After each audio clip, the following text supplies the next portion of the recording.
గురూజీ ఈ ఉసిరికాయ జ్యూస్ చాలా మంచిది ఆరోగ్యానికి అని చెప్పారు.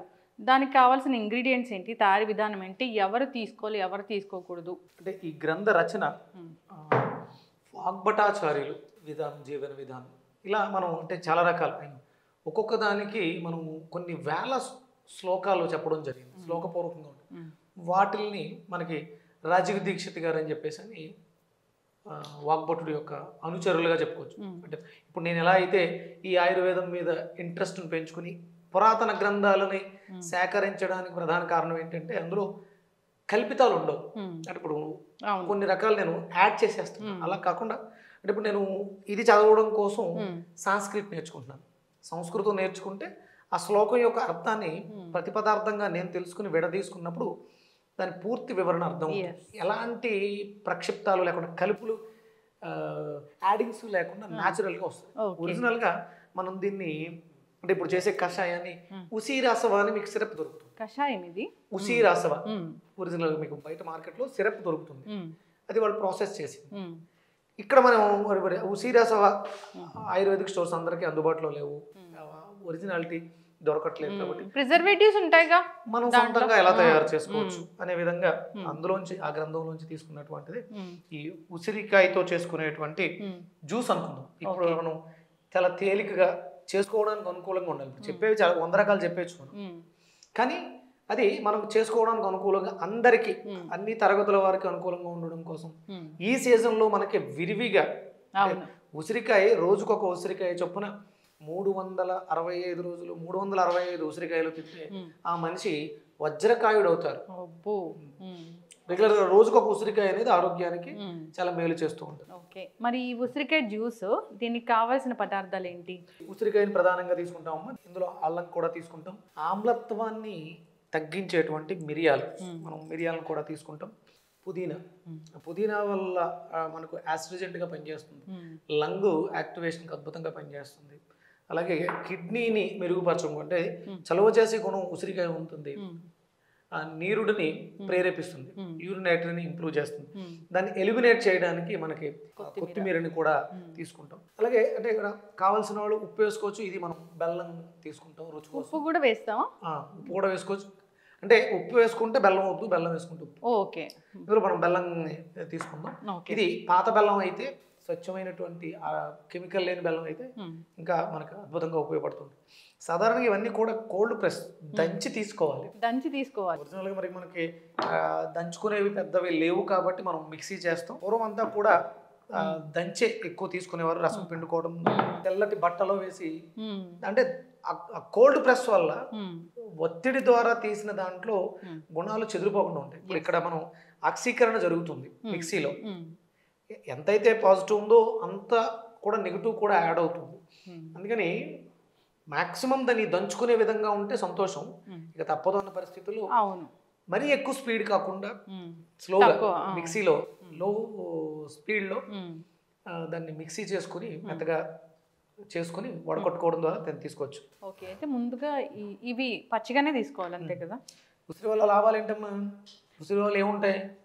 ఇమ్యూనిటీ బూస్ట్ అవుతుంది, విటమిన్ సి పుష్కలంగా ఉంటుంది, వ్యాధి నిరోధక శక్తి అభివృద్ధి చెందుతుంది. ఏదో ప్రాబ్లం వస్తే అని తీసుకోవడానికి కాదు. అవును, ఇది ప్రతిరోజు తీసుకోవచ్చు అంటారా గురువు గారు? డైలీ తీసుకోవాలమ్మా, దొరికినన్ని రోజులు ఫ్రెష్గా తీసుకోండి. దొరకనప్పుడు వీటిని మనం ఎండబెట్టి పొడి చేసుకుని పక్కన పెట్టుకుని ఆ పొడిని కూడా కలుపుకుని తాగొచ్చు.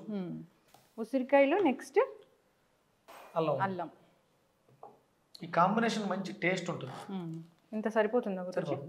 అల్లం గురించి అలోపతి డాక్టర్స్ కూడా చెప్తారు, నరాల బలహీనతకి ఉపయోగపడుతుంది చాలా. ఒక కప్పు పుదీనా, ఒక కప్పు. ఎన్ని ఉసిరికాయలు తీసుకోవాలి అంటే మనిషికి ఒక ఉసిరికాయ ఎట్లా తీసుకుంటాం?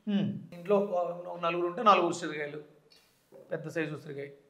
మనం కాపాడుకోవాల్సినటువంటి అల్లం సంపదల్లో గోమాత ప్రధానం అయితే, రెండవది ఉసిరి.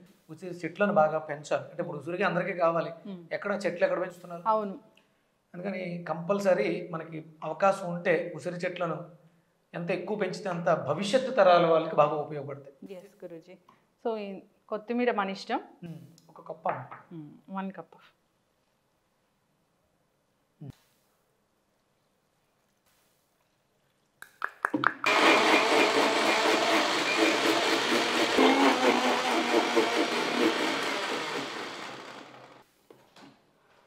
జనరల్గా ఫిల్టర్ చేయకుండా తీసుకోవచ్చా గురువుగారు? అంటే కొంచెం ఆ పిప్పు ఉంటుంది కదా, నోటికి ఇబ్బందిగా ఉంటుంది. అయితే గురుజీ, సో మంచి ఆమ్లా జ్యూస్ రెడీ అయిపోయింది. ఏదైతే మనం పాత గ్రంథాల్లో చెప్పినట్లుగా, సో దీంట్లో మనము పెప్పర్ యాడ్ చేస్తామా? మిరియాల పొడి. ఉప్పుగా ఉండాలనుకునే వాళ్ళు సాల్ట్ వేసుకోవచ్చు, లేదంటే బెల్లం. షుగర్ ఉన్న వాళ్ళు కూడా తీసుకోవచ్చు అంటారా గురూజీ? హ్యాపీగా తీసుకోవచ్చు అమ్మా. కాకపోతే వాళ్ళు బెల్లం, ఈ బెల్లం బదులు సాల్ట్, ఉప్పు, సైంధవ వేసుకుని తీసుకోవచ్చు. ఎస్ గురూజీ, మీరు చెప్పిన విధంగా ఆమ్లా జ్యూస్ అయితే రెడీ అయిపోయింది. అంటే ఒక్కసారి దాని ఆరోగ్య ప్రయోజనాలు, తీసుకునే టైము. ఉదయం పరగడుపున అంటే ఏదైనా అల్పాహారం తినడానికి ముందు దీన్ని ఒక గ్లాసు తీసుకోవడం ద్వారా మనకి అంటే సహజంగా మ్యాక్సిమం ఏ రోగమైనా రావడానికి ప్రధాన కారణం డైజెషన్ ఇష్యూ, అరుగుదల అనేది చెడిపోవడం. ఇప్పుడున్నటువంటి అన్ని రోగాలకే ప్రధానమైనటువంటి గట్ హెల్త్ లేకపోవడం. దీన్ని బాగు చేసుకోవడానికి ఇది ఇంతకు మించి అత్యుత్తమం ఉండదు. మనకి అంటే ఆయుర్వేదంలో త్రిఫలాలు అని చెప్తారు. ఈ 3 ఫలాలు అద్భుతమైనటువంటి ఔషధ గుణాలు కలిగి. అందులో ముందుగా ఉసరి, దాంతోపాటు కరక్కాయ, తానికాయ, ఇవి 3 ఫలాలుగా తీసుకుంటాం. ఇందులో ప్రధానంగా ఉసిరి విటమిన్ సిని అధికంగా పుష్కలంగా కలిగి ఉంటుంది. మీ బాడీలో ఎన్ని రకాల విటమిన్స్, మినరల్స్ నీడున్న విటమిన్ సి యొక్క ఆవశ్యకత చాలా ఎక్కువ. దాని తర్వాత విటమిన్ సి తర్వాత విటమిన్ డి. విటమిన్ సి బాగుంటే డిని అబ్జార్బ్ చేసుకునే శక్తి మనకి పెరుగుతుంది. అందుకని సహజంగా ప్రకృతి ఇచ్చినటువంటి సహజ సిద్ధమైనటువంటి సి, మన ఏదో చావుబుల్ టాబ్లెట్స్ 100 మింగిన ఒక ఉసిరికాయ అద్భుతమైనటువంటి ప్రయోజనాలు చేకూరుస్తుంది. మనకు అందుబాటులో భగవంతుడు ఇచ్చాడు, మన దాంట్లో వాడుకోవట్లేదు. అంటే ఇలా జ్యూసుల్లానే కాకుండా ఇప్పుడు సీజన్లో దొరుకుతున్నాయి. ఇప్పుడు చట్నీల రూపంలోను నిలవ పచ్చళ్ళు పెట్టుకోవడం. నిలవ పచ్చళ్ళ వల్ల ఎలాంటి ప్రమాదం లేదు, నిలవ పచ్చళ్ళు వాడుకోవచ్చు. దాన్ని సశాస్త్రీయంగా శాస్త్రం ఎలా నిలవ ఉంచాలని చెప్పిందో దానికి తగ్గట్టుగా ఇవి స్టాండర్డ్గా నిలవలకి కూడా చేసేసుకోవచ్చు. శుభ్రంగా పచ్చి ఉసిరికాయల్ని కడిగి ఆరబెట్టుకుని పక్కన పెట్టేసుకుని ఇక్కడ ఏమైతే వాడేమో ఆ ఇంగ్రీడియంట్స్ అన్నిటిని తడి లేకుండా ఆరబెట్టుకుని ఒక గాజు సీసాలో భద్రపరుచుకుంటే అది నిలవ కూడా ఉంటుంది. అవును, ఆబ్వియస్లీ అల్లం బదులుగా సొంటి వాడచ్చు, మిగతా అవి కూడా డ్రై చేసి వాడుకోవచ్చు. చాలా రోజులు నిలవ ఉంటుంది. ఒక రోజుకు ఒక స్పూన్ తీసుకుంటే సరిపోతుంది. చక్కటి ఇన్ఫర్మేషన్ గురువుగారు.